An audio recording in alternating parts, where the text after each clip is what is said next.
Basketball Brain came to be because my business partner and I were both basketball players, specifically very undersized basketball players, and we needed a competitive edge. We worked very hard at it. What we found was mental training. Years later, we both started to start this company, which would improve on industry weaknesses. Generally, the coaching industry only provides physical training. The best results are always mental and physical training combined. Now, elite NCAA Division I schools use mental training, NBA teams use Division I training.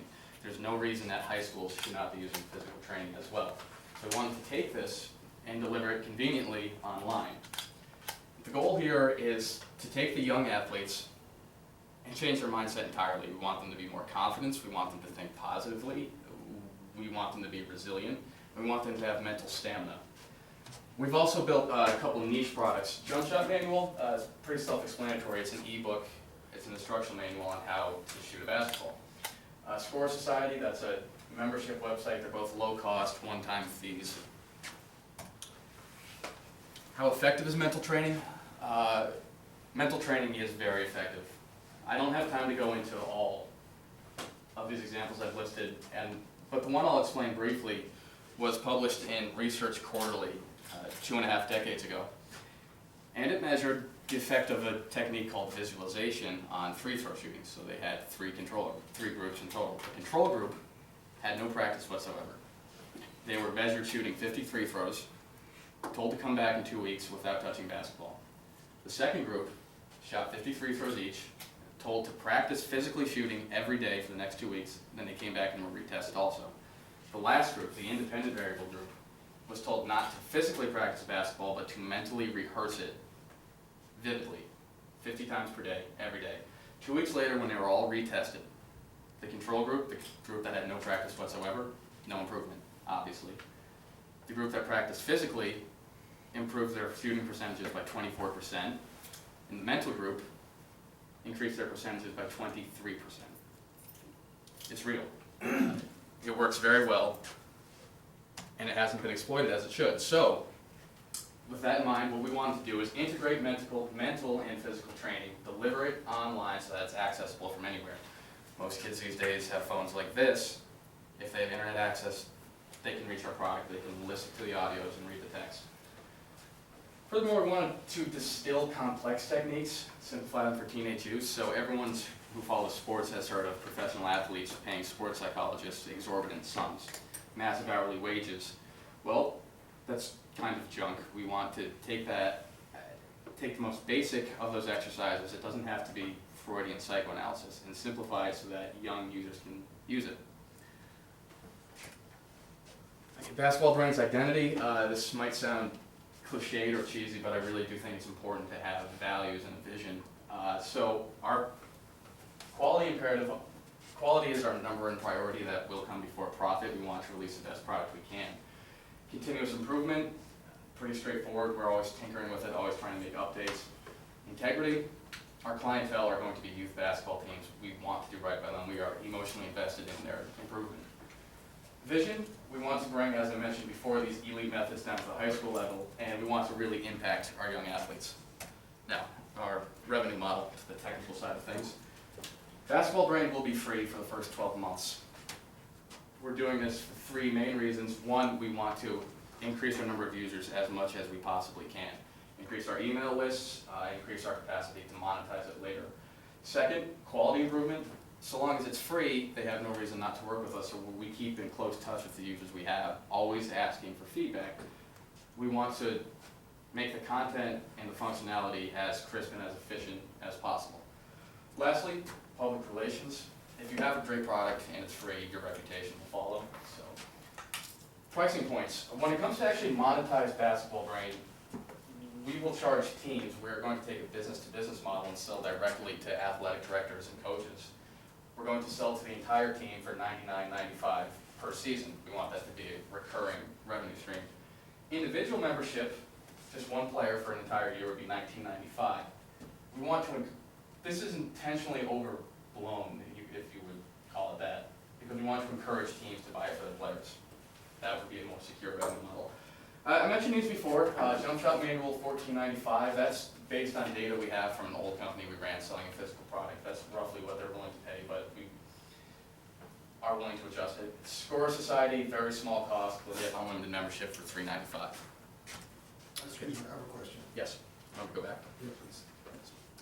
Do I understand that the recurring subscription is exactly the same with the first 12 months is for free? Yes. Okay. So we're working with 12 teams right now. What the 12 teams are getting for free now is what teams 1 year from now will be charging $100 per season. There's 12 players per the team, so it breaks out pretty. And the idea for that is to establish the credentials, Yeah. the quality. Well, every year there's a new crop of players, so we want to establish lasting relationships with the coaches. And now once they trust our product, they won't have a problem splitting a product that's $9 or $10 per player. And we have anything is it gonna be freemium model, or at that point you said a year from now, once you've got it, it'll just, I think freemium, I think that fits the definition. I'm not sure exactly what that means, but it's. meaning that like there will be certain features that you're gonna allow everyone, even if Oh, they don't yes, pay. yeah, no, that's very important actually, just to get the weekend warriors and the amateur players, if we want to show them that there is a lot of value in basketball brain, so it is worth your money. So, email newsletter series where we give them some free content. We put a paywall up in front of the most important stuff, but we do want to give them a taste just to lure them in. Are there elements in the free 12 months that they can just keep, from the? Oh, yes, no, Okay. well, the moment they've read our content, it's theirs now. Mhm. So, just like the music industry has a piracy problem, the moment they get it for free, they could take it, they could share it with their friends. So what's the incentive to pay afterwards, is my question. Well, we want this to sell to the coaches because the coaches are invested in their players getting better. Hence, while the team subscription is much more favorable and we think will be more stable than the individual membership. So, young athletes, 15 and 16-year-olds, they might not go online, and they certainly don't have credit cards to pay for it by themselves. But we want to provide the incentive to the coaches that the product works and it is affordable. But does the content change year after year? Yeah, That's a good question. yeah, we change well, first of all, we're always trying to update it, so we find data on what works best for people and we keep trying to make it better. But the core content stays the same, that's the fundamentals. It's like no car cannot, it has to have wheels, but the other parts change. So we change the delivery system so the regimen schedule is different, and we also add new drills, new techniques. As research comes out, academic research comes out, we apply that to our product. So, and what exactly is a Jump Shot Manual and Score Society? Are they? Okay, so there are niches online, mostly adult players who want to learn how to shoot a basketball better. So Jump Shot Manual teaches them exactly that. This is the perfect technique to shoot basketball. And apologies for the lack of humility, but my partner and I are great shooters, so we're qualified to teach them that.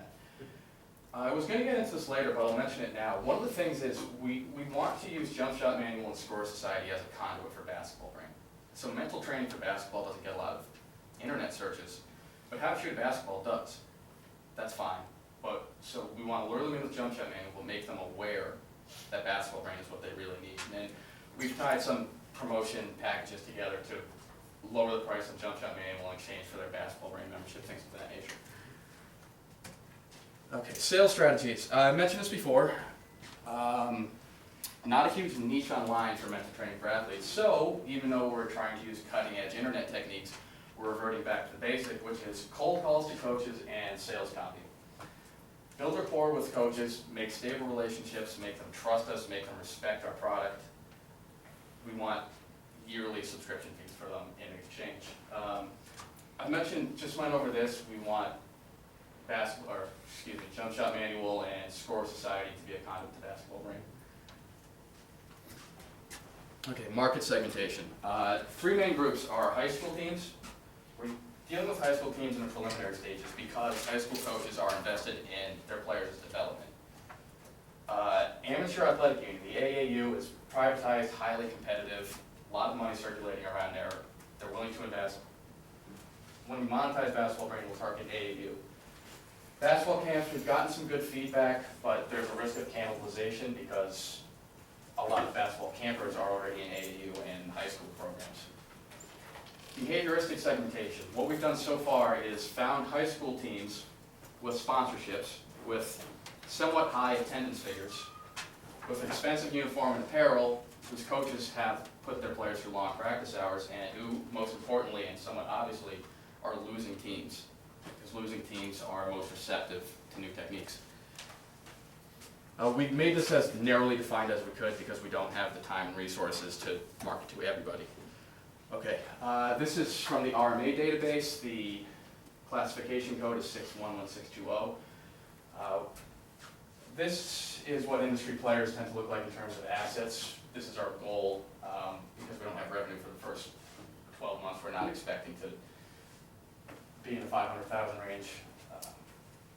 I'm not sure if what is this actually showing us? So this is from the Risk Management Association database. This is the education and sports recreation instruction industry.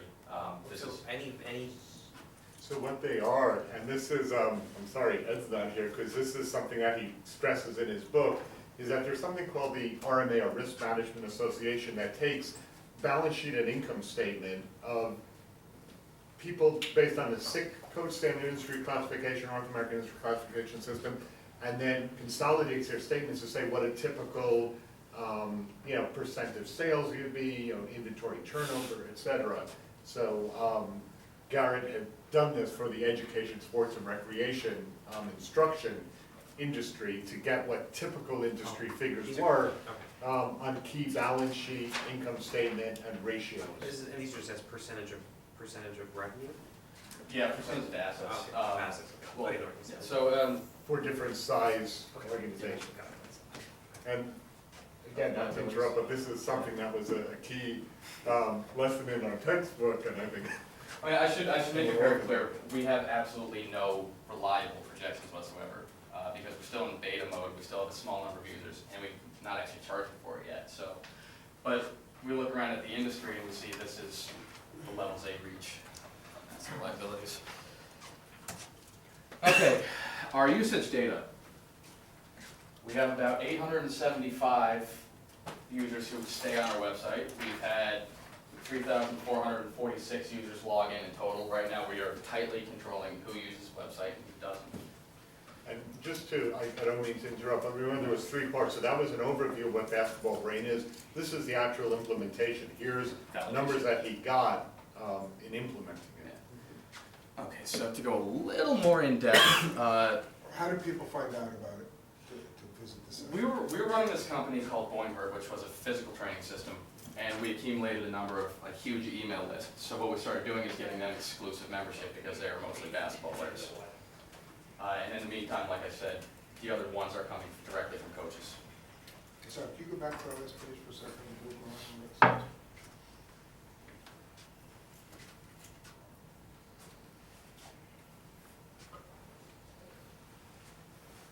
So did you do an event sometime in that pre-Thanksgiving year? We tied Basketball Brand membership into a sale with the other company we were running, Boingberg, the physical training system. So buy Boingberg at a discount, get Basketball Brand for free. That's how we spiked our usership. Okay. How long has the site been up and running? The site's been up and running 6 weeks. Oh, okay. Well, the site's been up and running for actually close to 2 months, but we haven't allowed users in until 6 weeks ago. Okay, engagement rate. So this is a very reliable indicator of how much they're actually using it. 1,697 people we gave the product to don't care, less than 10 seconds. The ones that really matter to us are people who spend 181 seconds, so several minutes and above, on the website, because that means they are actually reading the content or listening to one of the brief audios. The 41 users here, these come directly from the coaches we've networked with. Those are the ones who are getting the most out of our website. Those are the ones who are the most committed to it. You know that's the coach's how? It's the only one it possibly could be, because we network with the coaches. When they tell us that the players are seeing results from it, it has to be these 41. And we also sent out surveys to the players. The ones who actually responded to the survey were from the coaches, not from our internet techniques. Okay, new users versus returning users. As I mentioned before, 25% of our website hits comes from people who are actually using the product. 2,571 of them have taken one look at it, don't know part of it, they haven't committed to it, they haven't been interested in it. But the 25%, That's something we're proud of, it's something we've been pleased with. 25% have visited more than once, is that what you're saying? Yes, More than yeah, 6 25% have visited more than once and have stayed committed to When it. people right now go to your site, do they need to log in, register, or you just go in right now? Well, right now, we're only giving memberships away. So, we give memberships specifically to coaches, specifically to players on our email list from the other company. If you were to log in yourself on it, you wouldn't be able to get access to it yet. So you need an email address, you have email Yeah, yes, with you every need one of an your email users, you address, can but- track it that way. I mean, one of the reasons we're doing this is stress testing, because it doesn't always respond well to high usage rates. Okay, we polled how much time? All right, I'm out of time. We polled our 12 Go coaches. ahead, we could ask a question, sorry. Okay, we've polled our 12 coaches, the ones we've been working closely with.